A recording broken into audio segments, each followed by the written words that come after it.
So here we are. We talked about the historical events of the age in which Chaucer lived. Now we come to the features of his age. What do you mean by features? Means you always have some basic things on the surface that determines the value and the worth of a particular time. So what were those features?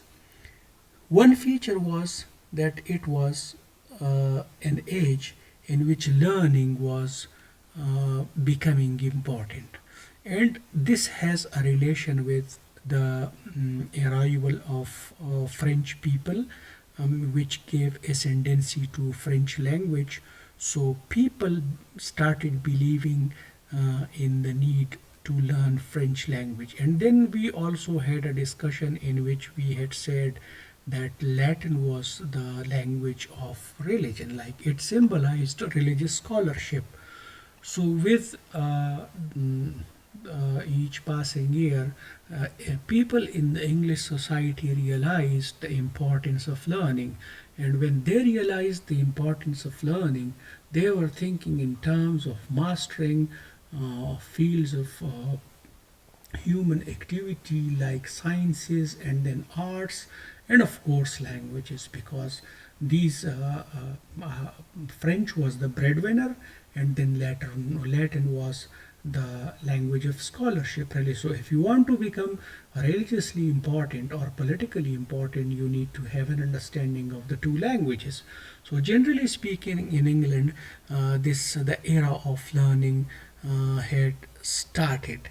So this was one feature, that there was a growing desire on the part of people to learn mm, the art of life through sciences, arts, and then of course including languages.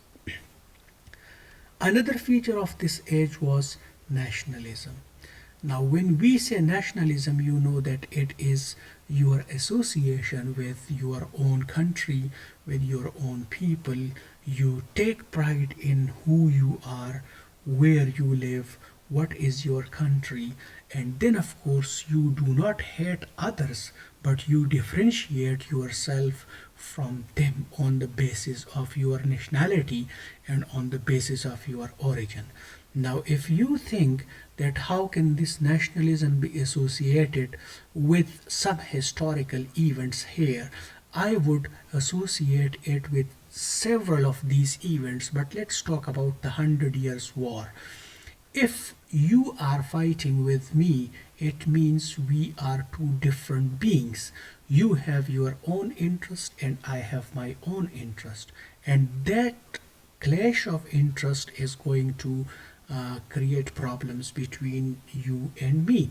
In that sense, when the Hundred Years' War began, on the one side were the French people, and on the other side, the English people were there. So maybe this Hundred Years' War was going to strengthen this spirit of nationalism.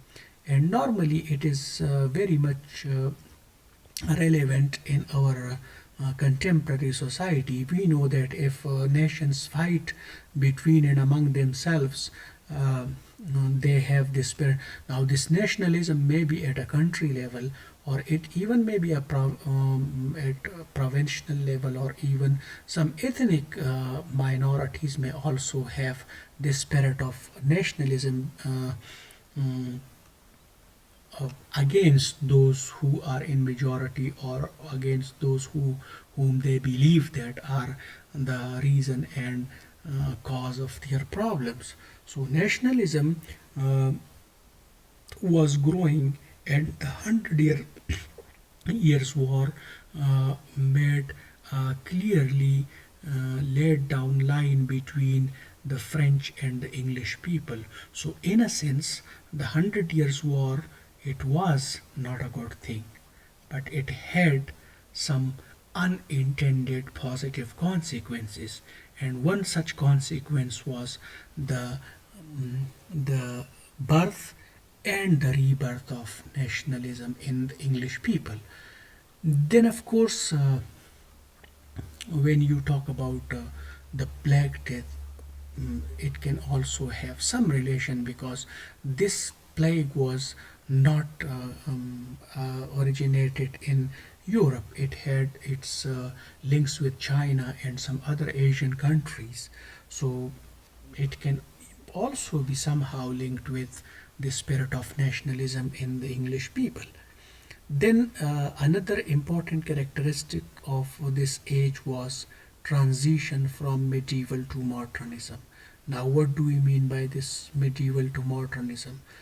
It's not very uh, clearly laid down transition. It's like, for example, you have several ways of life. One such way of life was the medieval way of life, and then you have you keep on adding to the your standard of living, and then you keep on changing different strategies and different skills. You learn and develop different skills, and that determines improvement or otherwise in your life.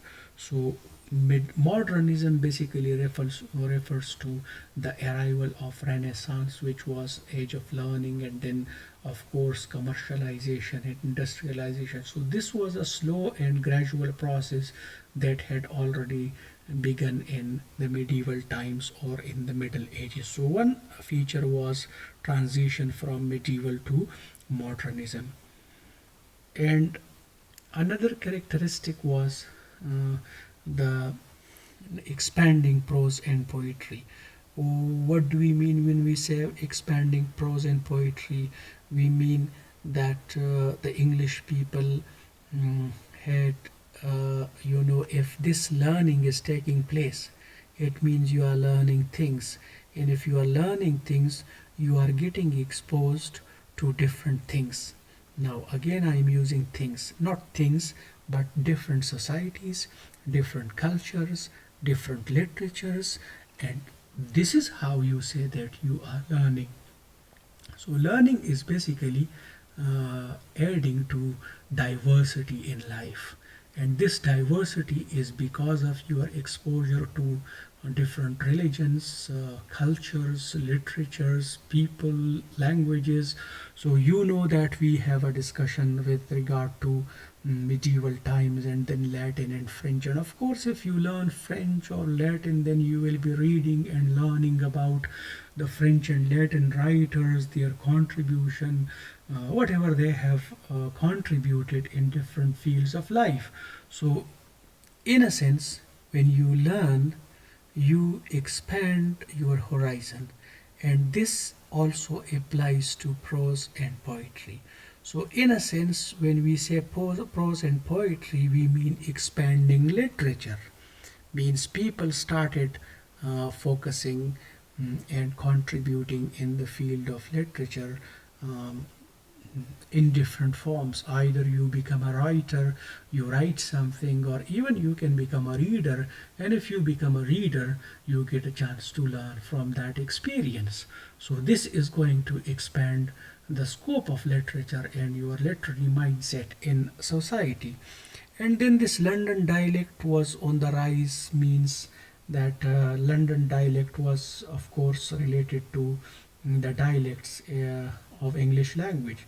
So it means that this is important because normally it is believed that the dialect in which Chaucer wrote became um, the central dialect in the history of English people. So these are the features and these are the historical events. Now in the next part of our discussion, we try to associate these historical events and these features, and then try to understand and appreciate who Geoffrey Chaucer was and what was his contribution, and why do we remember him as a singularly important figure in the medieval times when it comes to understanding and appreciating English literature.